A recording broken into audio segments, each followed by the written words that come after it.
Harka fuunee akka mooltan kabajamtoota daawwattoota Federeeshinii Kubbaa Miilaa Oromiyaa oolmaa guyyaa Roolinsinitti maana waliin tura. Taphni Baniinsaa Liigii tokkoffaa Oromiyaa Ramaddiidhaa magaalaa Shaggar kutaa bulchiinsa magaalaa Buraayuutti bakka keessummoonni kabajaa garaagaraa argamanitti eegaleera.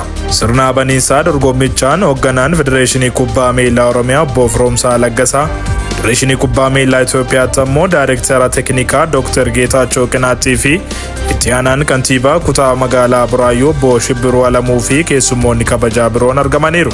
Sirna Baniinsaa dorgommichaan kilaboonni daawwattootaan of barsiisuun keessummoonnis kilaboota waliin wal baruunii fi faaruun mootummaa federaalaa fi naannoo taasifamuun taphni bulchiinsa magaalaa Olokkomii fi Gidaamii gidduutti eegaleera.